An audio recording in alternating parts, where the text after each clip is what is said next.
people at Web Summit wanted one of our questions to be, can AI agents go rogue? So I thought of the new Mission Impossible movie, so the next one would just be Tom Cruise hanging from a helicopter, chasing the AI agents into the mountain to try to trap them and kill them. But actually, Pat, you do think we might need a Tom Cruise one day, that these really are serious issues that we need to focus on from the very beginning of setting up this type of work. Yeah, I mean, I presume people saw the story just this week about the AI agent that tried to turn someone in for having an affair, and I think those stories are great and they grab headlines and attention. But in my business, I think we're seeing just a much more nefarious use of a lot of these tools. And so, our company, we do things like we've digitized the real estate closing, retirement transactions, wealth management, so really important life decisions about healthcare, your assets, and we're seeing people use these tools. Kids pretending to be their parents, pretending to be their grandparents, stealing their neighbor's identity. We're seeing basically brute force identity attacks where people might receive 50,000 fraudulent applications from completely fake people. And so I think we need to have a very serious conversation about privacy, identity, and how we can live in this future world. All right, so AI agents are now sharing data and they trigger actions on their own. There's sometimes little or no human oversight. Now, you think the tools for policing this exist? So give me a sense of how the best case scenario is for somebody out here who's trying to build their own AI company. How should they look at privacy and protecting not only their customers, but also anybody else who may get into that web of information? Yeah, I mean, if I could, take a roundabout way to answering your question, I think just a couple examples, like at least in the United States, and I understand we're in Canada today, but in the United States, most of the information you need to steal someone's identity is already on the internet, right? And so if you think about public records, land records, it's entirely possible to go crawl a county, figure out who owns someone's house, find them on LinkedIn, find their picture, generate a complete fraudulent financial history, employment history, and steal that house out from underneath them. And in the United States, like a county recorder, by law, is not even allowed to assess if you are the legitimate person who's submitting a quitclaim deed or a transfer of assets. And so the legal construct in the United States is fundamentally flawed to solve this problem. And I think that when you look at some of the legacy industries, there's things like a power of attorney, right? And so if you were to go and authorize a person to make financial decisions on your behalf, you have an agreement with them, you make them an authorized agent to act on your behalf. And so a lot of that legal framework exists and can be ported into this concept of digital agents. I don't understand why it's any different to allow a Wealthfront bot to trade stocks on my behalf versus a financial broker, right? And similarly, the permission frameworks, in my opinion, have evolved for a long time. So, I'm getting older now. I'm not the 25-year-old up here on stage anymore, but in 2010, I was a launch partner for Facebook with granular data permissions, right? And so this was their instant personalization project. Things like cryptographic signatures, authorization frameworks, they exist. I think the main thing is there's no incentive for companies to adopt this stuff, right? And so if you look about the healthcare industry in the United States, the obligations to store, medical records comes with, a lot of both liability and then a framework that if you do things the right way, you're protected. And I think the same thing's necessary for these AI companies as we race into this future. But the big catchphrase we've heard this conference is human oversight. As long as you put in the right layers of human oversight, working with agentic AI, things are going to be fine. So true or false? False. Okay. So we are dead. We should get Tom Cruise in the helicopter, yes, flying in over the water. Yeah, I mean, look, I think a lot of the policy presumes well-meaning companies are going to follow the rules, right? And a lot of the work around content watermarking, so there's something called C2PA, if people are familiar, and this is Adobe, Microsoft, the big companies have come together and they've agreed how we're going to watermark content. Well, the Russians, to stick on the Tom Cruise metaphor, excellent, they don't give a shit, right? And they're not going to watermark content. And so really it's a security posture. If you think about your IT stack and the way your system would communicate with someone's service, you would never allow unsigned instructions to enter your organization in your tech stack. You've got TLS, you've got SSL, you've got encryption, and yet when you interact with people, you allow them to submit PDFs, bullshit documents to you. You have no concept of who submitted them, if they've been altered, and that is a huge problem that we have to deal with. And so as all of these people out here have been told from very early days of VC school, right? The fundamental mantra: go fast, break things, get the thing built, iterate as quickly as you possibly can. Security often in that process, as we've seen time and time again, just simply in all the companies that have been hacked, digital companies that have been hacked through the years, that sometimes takes a back seat. So how do you change that culture so that this becomes at the forefront of the conversation inside these rooms as they're road mapping out their product? Yeah, I mean, there's an expression that fraud is a cost of doing business. And if you meet with people in financial services and other industries, there's this acceptable baseline. And what we're seeing is that is no longer acceptable. The rate of growth of all types of fraud, the fact that people are attacking every channel from account recovery and password reset and support to forms and authors, everything, right? The North Koreans that are pretending to apply for jobs, the fraudsters from Russia that are doing the same to get a couple months of checks out of your company, right? And so I think that the incentive is finally there for people to do something. And what we're seeing is really the convergence. AI fraud is forcing IT and the fraud teams to finally work together, to think about authentication, to think about threat detection and monitoring. And so I really see there's this convergence on the horizon. So at the end of the day, you need a cop, right, to be over all of it. You've spent a lot of time in Washington. Love to hear a little bit about that and the conversations you've had there. And how do you see the policing of AI playing out in the next few years? Yeah, I mean, I've been fortunate to testify in front of Congress and then meet with all sorts of different people across the administration. What I would say is 2 years ago, the discussion was whether or not there would be a strategic pause in artificial intelligence in the United States. And at the time, both parties very clearly said no, that would be un-American. I was in DC recently, and both parties, again, the talk was, we can't lose this race to China. And so most of the discussion in DC has changed to be about the enabling or blocking issues. So things like access to electricity, upgrading systems for electricity transference, permitting. How do we actually modify our entire economy to take advantage of these things? There isn't a lot of discussion about these other issues, right? So things like workforce, reskilling or reclassification, like those issues are kind of frankly sitting by the wayside, and we're going to see what happens. My position in Washington that I've said is AI is tremendous. It's going to transform the world. But I think we can all agree that it's not a good thing to be able to perfectly pretend to be grandma and to be able to do it in less than 3 minutes or now 30 seconds. And that certainly has resonated. And I believe it's someone's fundamental right to have control over your personhood, and that people should not be able to instantly copy you. And you see a lot of legislation in DC around selective enforcement of deepfakes for non-consensual pornography for elections. My attitude is, give me one legitimate reason why someone should be able to pretend to be me without my consent and without my permission.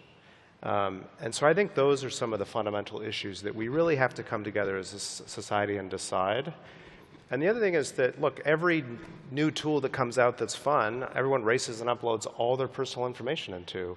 And we're perpetuating this problem of more information online, easier to hack and steal, easier to pretend to be you. And it's a real problem.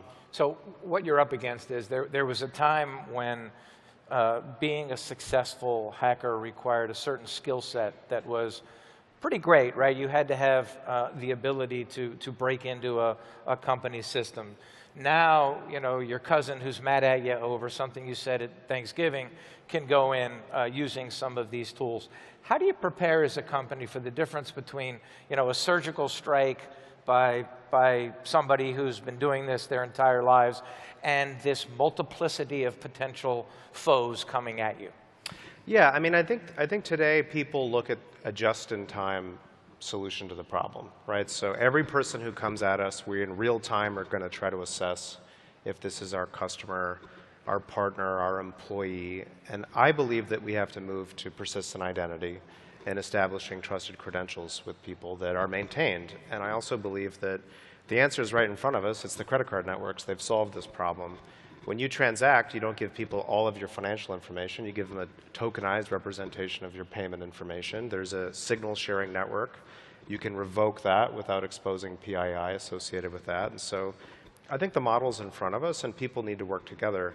You know, what we're seeing is a lot of industries are standing up fraud consortiums. And so, you know, the ABA, the retirement industry through Spark, but that's still not enough data. I was at a retirement industry conference, exciting times. And you know, they were talking about the fact that they were going to share data. If you think about the policy in the United States, the Department of Labor forces employers to create a retirement account for you. And most people never actually set up the account, right? It's just created in the background. You come around 15 years later, 20 years later, you want to access it. They don't know where you live. They don't know how to contact you. You don't work for that employer anymore. So how as an industry are they actually going to solve that problem, right? They've got to look beyond themselves. And again, in the payment world, you know, the reason why it works is your credit card's a general purpose credential. You can't just use it for shoe shopping, right? Or for, you know, renting bikes. It's something that works across a network and has enough visibility. Now, unfortunately, at a time when AI is going through this great growth, everybody is hiring, tons of money is pouring into it. There's this great euphoria around AI. You sound a little bit like the guy at the bar checking IDs to keep people from drinking. Right, it's not the usual position to find somebody who's worked at the type of companies you've worked at. So is it a different mindset required now than in the 10 years ago when people were building companies? I'm a big believer in the tech industry. We deal with the same issues every 7 years. They're just branded a little bit differently. I don't see how this is any different than, again, Facebook and instant personalization and granular data permissions. And, I don't see it any, different than TLS and SSL and the security issues. It's about creating a framework, getting people to care. I do have some concerns about the sort of like wanton disregard for privacy, and I don't know why companies come out and brag that in 15 seconds they can perfectly copy your voice. I don't understand how that's a productive use of people's time or energy, but here we are. And so this is all solvable problems, but it's gonna get bad. I mean, you hear the stories, it's coming for all of us. But there are people out there right now thinking, you're going to slow things down. The Chinese are going to pass us. The Russians are going to pass us. If we worry too much about security, we're not going to advance as quickly. We should there are going to be some hits. It's okay. How do you blend those two things? The need to go fast, the need to be competitive, to beat the Chinese, to win in AI, versus the need to slow down a little bit and take a breath. Just to be clear, I'm not telling anyone to slow down. I'm saying you should buy my product. 1-800. Sorry, go ahead. Yeah, no, but seriously, I mean, I'm not a slow down guy. I am a boomer in some regards. I think this concept that, 10 years ago was all about the 10,000 hours on the path to expertise. This is what everyone was talking about, right? You could, juggle, and in 10,000 hours you'd be a master. So with some of the AI tooling out there, I don't understand how people generate expertise anymore, and I think that's also an issue for us to. That's more my boomer camp on artificial intelligence. But the security issues, like, down in DC, what I'm saying is the policy already exists, right? And the technical standards already exist. They just need to be put together into a framework. There's no grand problem to go solve, and that's really resonated well. How do you do punishments? What's the stick? Well, so it's interesting. So, I'll give you a couple examples. So Citibank was sued by the Attorney General of New York maybe 18 months ago, and they were told you didn't do enough to protect your consumers. Zelle was made to reimburse up to about $1 billion and told you didn't do enough to reimburse consumers. Well, no one's actually defined what enough is. And so there is no policy framework for companies to understand. And if you think about the rising risks and threat that artificial intelligence and identity fraud represents, what do companies do? They just collect more and more and more information in order to try to protect themselves, and then they're being told that that information is at risk, or there's real financial penalties associated with it. Biometrics are largely considered the solution to these problems, and yet companies are being sued under BIPA, you saw Coinbase recently, Walmart, Google in Texas, and so it's just this, kind of you're damned if you do, damned if you don't situation. The federal privacy bill introduced in the United States last year that didn't ultimately pass, it allowed a carve-out as a consumer for all AI modeling or machine learning modeling of your data, which did not exclude for the purposes of fraud detection. And so the bad guys get to use the tech, but the good guys don't. That's just not a world that's going to work. And so, we advocate just string these things together and go solve the problem, party on. Push back on the string the things together. I remember a day when Facebook would tell people, don't worry, our product won't be used for ill purposes because the algorithm will catch it. This sounds a little bit like that as well. Trust us, we'll put in a framework that will work, and there will be a policing mechanism to stop it. But what we found usually is the policing mechanism is 20 years behind the advancement, right? Yeah. So, yeah, I'm not so much advocating for a policing mechanism. I think just in terms of, I say, string it together. So there's policy in the United States for identity verification, IL2. Similar thing, it exists in Europe, PSD2. There's policy for cryptographic signatures. There's policy for document retention, all sorts of stuff like that, right? So you can string those things together. What I would posit to people is that if you had a shared general purpose credential and did zero identity verification whatsoever, collected no personal information, but tracked people's use of that across banking, buying houses, and fraud is not reported from those institutions, that's an extremely strong indicator that it's actually you transacting over time. And so what you don't need as a policing mechanism is you need engagement. You need people to care. As a consumer, the reason why you care about your credit card is because you get the bill at the end of the month, and you say, that wasn't me, right? And businesses say fraud was reported being associated with that, and that's how we all come together to solve this problem. all right, so let's close on the Tom Cruise metaphor. As a CEO, or I run my own company, I have an agentic AI system built out. All this information is flying through. Do I have to worry about somebody coming in and taking over my agentic AI system and then using it for ill purposes? I think you have to worry about people getting access to every critical system that you have, whether it be your finance system, your agentic AI system, and people are going to pretend to be your employees, your family members, and you. Unless you buy his products, yeah. In which case all of this goes away. Thank you. Pat, thank you very much. Thank you all. We're out of time.